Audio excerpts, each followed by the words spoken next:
What's up? I'm Bronkar. I'm Aaron. And we are Collision of Rhythm.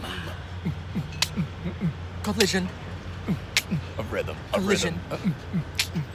Collision. Collision. That was a good one. It's too cold for my tongue to work. Yeah.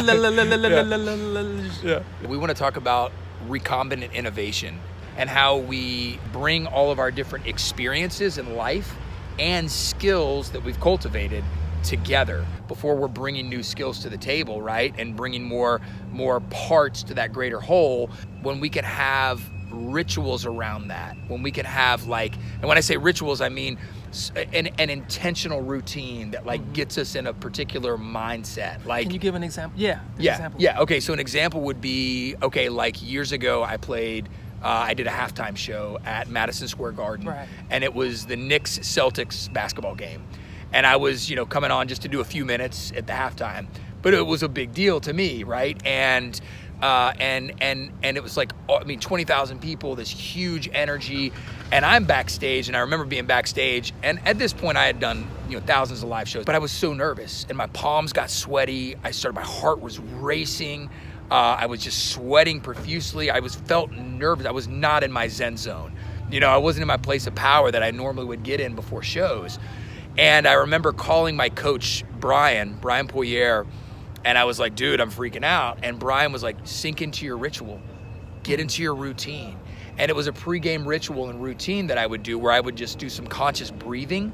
I would do just breathing in through the nose, out through the mouth, counting with it, because counting grounds us. It gives us something else to focus on besides the thing. It's kind of like the actor that gets the job is the actor that doesn't care about it because they're thinking about other stuff, and they're like, oh, I'm just gonna go do this, and then they get it because they're just being themselves. They're not trying to be anything else because we're all enough. You know what I mean? It's like we just got to get out of our own way. So counting and breathing, sinking into that routine, stimulating the mechanical body, getting the muscles pumped up, waking up the minions, I say, push-ups, sit-ups, things like that.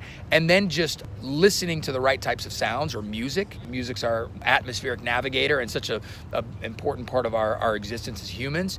And so having the right type of music to center that mind and get to that eye of the storm, inside of that chaos. So that's what I mean by ritual, having that process, that sequence of events before bigger moments, like that particular one, which was a big moment, but it doesn't have to be Madison Square Garden or something like that. It can be before a phone call, before, a big moment in your life, Right. Yeah. One other type of affirmation, I didn't think of this, but this is something that I often do. It's visualization. So when it's something that I'm doubting myself about, I'm getting more of a habit of kind of visualizing myself actually doing that thing, and I see myself doing it, like, I can do this. I can actually do this. Yeah. And it's like, okay, let's go do it. Yeah. That act of visualization, I think, is a really important one. Because if you can see yourself doing it, then it's possible. Yeah. You know it can be done. Yeah. If you can't see yourself doing it, then that explains a lot of the doubt. I mean, for me. Definitely.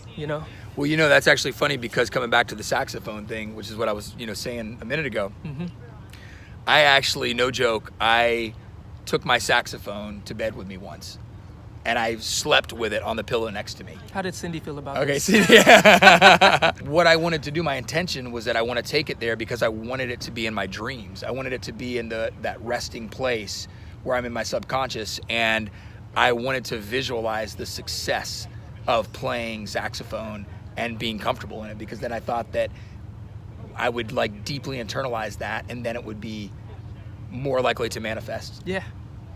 That does not sound crazy. Yeah. I mean, I used this definitely the other day. Yeah. I was definitely backstage this morning. Actually, this is kind of a routine, a ritual. Yeah.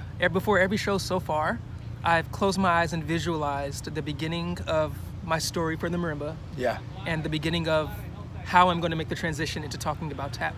And I visualized being out of breath. Yeah. And trying to pace myself and picking up the microphone and being ready to talk. That's amazing. Yeah, and it's gotten a little bit easier. Our last show, I definitely was able to talk faster. Yeah. After dancing. Yeah. And I actually danced better than the other shows. Yeah. So there's something to that. Yeah, yeah. What are some techniques that you're using to combat that fear, to give yourself permission to step into that new way of being? Are you using visualizations? Are you using affirmations? Surrounding yourselves with the right types of people that remind you and inspire you? I think we're signing off.